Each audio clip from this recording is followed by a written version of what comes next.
Hey, good afternoon, everybody. It's Tom Christie back in the carving shop, carving decoys, and I've been working on a Drake Mallard. And I've already done a Drake Mallard series, so I don't want to duplicate that. But I did want to show you this bird. It's slightly different from the previous mallard I've done. And I'll probably put a short video together just to document this bird and add it to the Drake Mallard playlist so that you have that as a resource.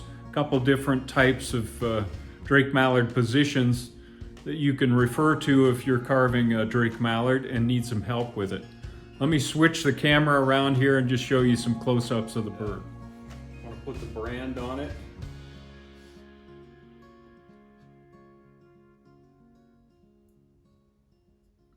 Good to go.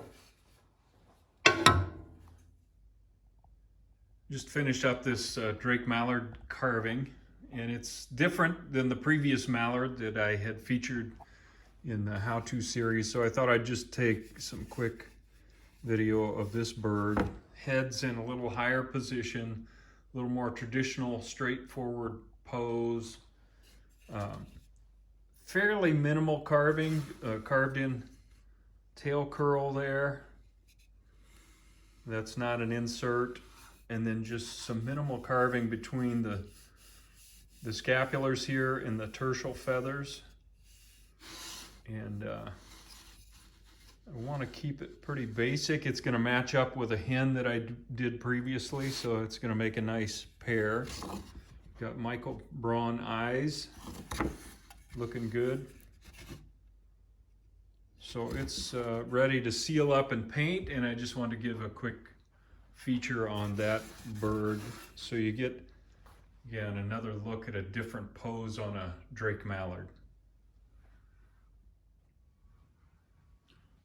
All right, I've got the bird primed, and I'm gonna let that dry and then get to painting on this bird. I thought this might be a good opportunity to talk about form and some accuracy, some areas where people have trouble consistently, and where I've had trouble in the past and have learned. A couple of things. I've got part of the speculum exposed here. In order to do that, I dropped the side pocket feather group down lower than they normally would be. They would normally cover that up.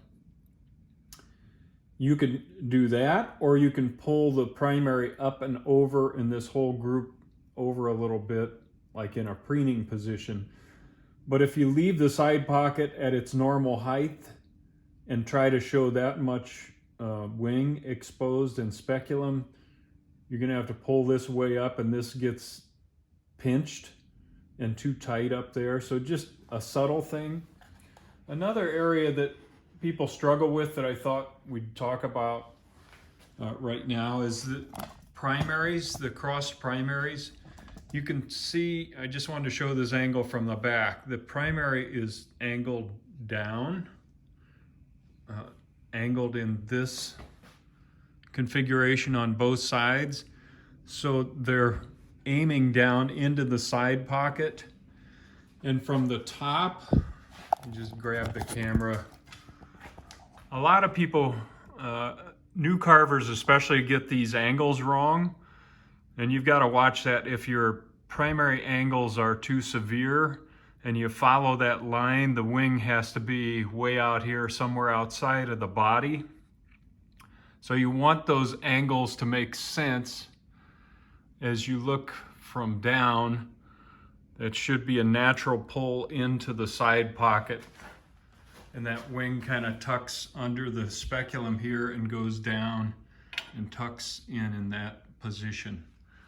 So it's a simple thing, but it's an easy thing to get wrong. And also this angle, because I see a lot of carvers just carve these flat, and then from that angle, you know, it would be, the wing would be somewhere up here. So just keeping those in mind, especially for you beginning carvers, I think that is important. Just a couple of other things. On a Drake Mallard, these tertials are large and they come back quite a ways. So there's not a ton of primary flight feathers showing back there.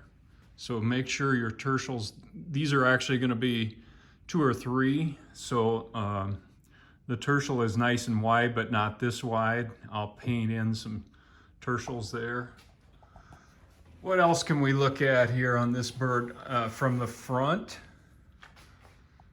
Just a nice hourglass shape to the head is important. Just one other thing for the newer carvers out there. Notice from the back how round things are here. There's a real tendency for newer carvers to want to be cautious about rounding too much, and you end up with a real blocky looking body.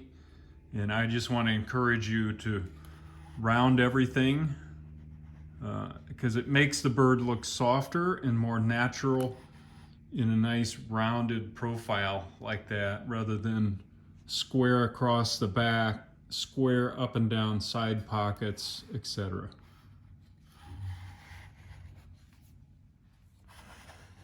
I think those are the main things I wanted to show. While it's still in this form, so it's easier to see shapes sometimes before all the painting goes.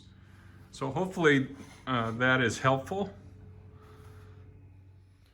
All right, just a quick video today on this Drake Mallard, and hopefully there's some tips in there that would be helpful to some of you. I'll get this guy painted up and then probably come back with some reference photos of the finished decoy.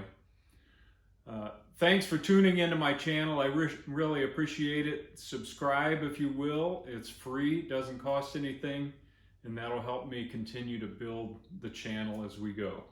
Until next time, Tom Christie signing out. Good carving to all of you.